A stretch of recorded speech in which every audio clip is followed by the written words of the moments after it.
And there in Brussels for that debate, the leader of the Liberals and Democrats in the European Parliament, Belgian MEP Guy Verhofstadt. Many thanks for speaking with us here on France 24.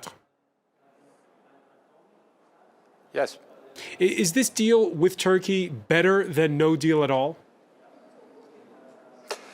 Well, maybe it's better than no deal at all, but there are still problems with that deal because initially it was foreseen that this operation should only start when Turkey has changed its internal legislation.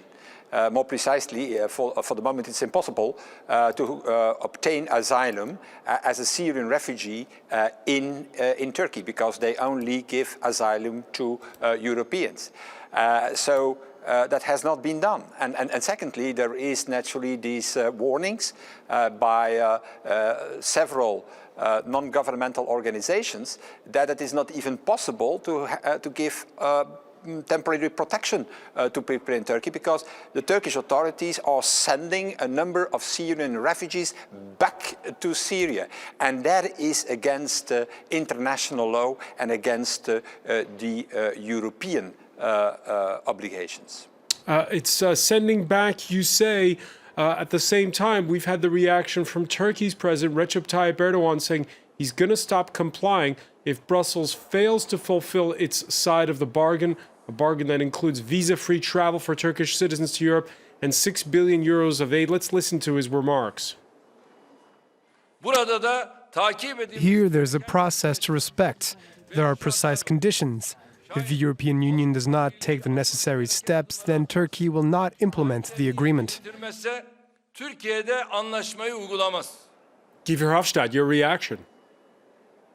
Well, I think that on visa liberalization, it is clearly stated that Turkey has to comply with a number of obligations. And one that is done, we can have a visa liberalization for Turkey's citizens. But until now, all these conditions are not met, so that we can give immediately this visa liberalization. That said, all the questions that you put to me and the reaction of Mr. Erdogan show very well that I continue to believe that it is a bad thing to try to outsource our problem with the refugee crisis to a foreign country, to Turkey, and that is not good. The first thing to do, and before even implementing an agreement with Turkey, is to organize our own external border, to establish a European border and coast guard the fastest as possible,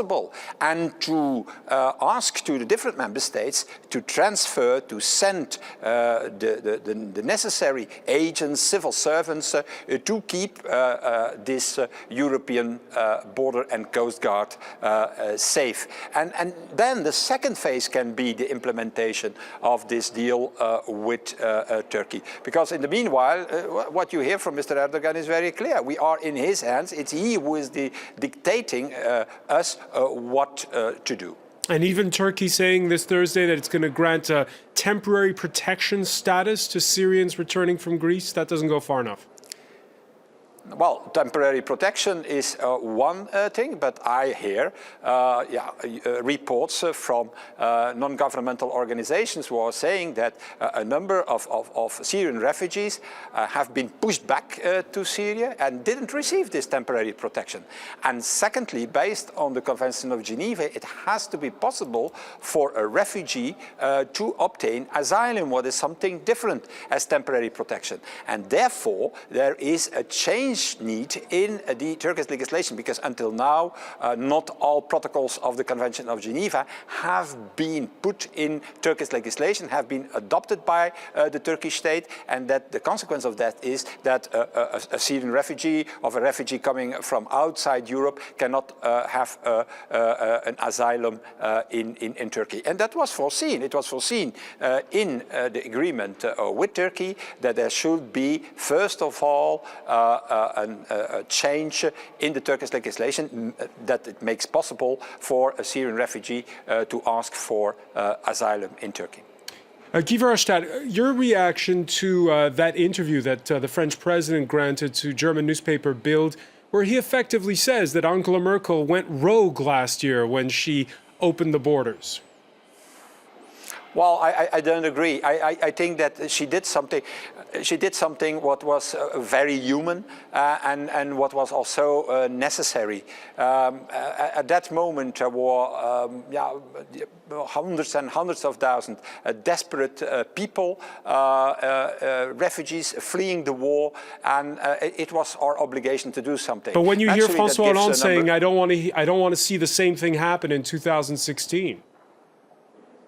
Well, to stop that and to be sure that this problem, this tragedy is not repeating itself, the first thing to do is the European Border and Coast Guard.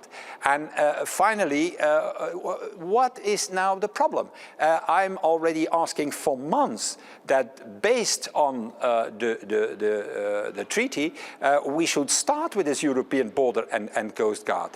I think far better than to criticize the attitude of Mrs. Merkel should be a positive attitude of all 28 heads of state of government, complying with what they have promised and sending the necessary agents, civil servants to this European Border and Coast Guard so that we can manage our own borders. Because it's completely crazy that we have a Schengen area at the one hand, where there is a free movement of people, but we have no external border and Coast Guard who manage these external borders of the Union.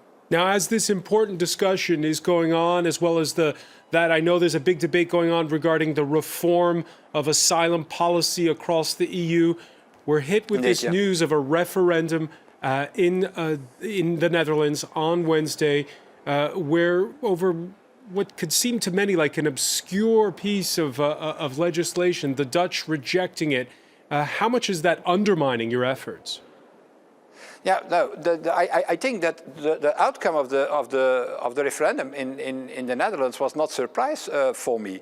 First of all, it was a referendum not about migration or refugees or the European Union. It was, in fact, a referendum on the association agreement with Ukraine. But I'm not surprised of the outcome. I think that many people are very critical towards the European Union today, more and more critical towards the European Union, because the European Union doesn't work well. We see it in the refugee crisis, we see it in the fight against terror, we see it also economically, and I am as critical as these Dutch voters. I think that this European Union, as it stands now, is not a real union. It's a loose confederation of 28 nation states, 28 member states, that is deciding by unanimity. But how can you agree on a common asylum policy, which is coming up, if there's dissent over something like this EU trade deal with Ukraine?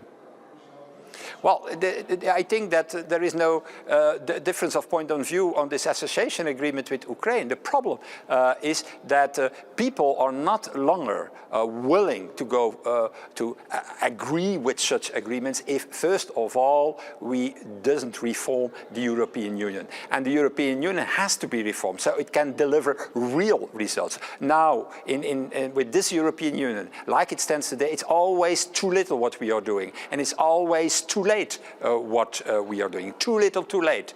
And to change that, we need to have a huge reform of the Union, European Border and Coast Guard, but also a real executive, a European government, not a big European Commission of 28 members, because there are 28 member states is needed, but a smaller, more effective government with an effective budget and also with European capabilities. But for example, in the fight against terror, a European intelligence capacity, because every time we see in every attack in Madrid, in London in 2005, in Paris in 2015, and again now, a few weeks ago, in Brussels in 2016, that some of the intelligence and police services knew some of these terrorists, but that information, that crucial information, was not transferred to the colleagues in other countries. So the only way to tackle this problem and to end also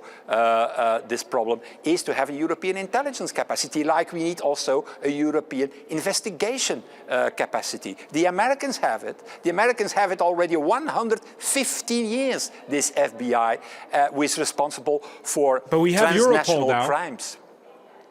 We have Europol, but Europol is a weak organization, and one of the proposals that we have is to strengthen the role of Europol and to give to Europol the competence to investigate in transnational crimes, as, for example, also the Federal Bureau of Investigation can do it today in the US, and that's still not the case in Europe.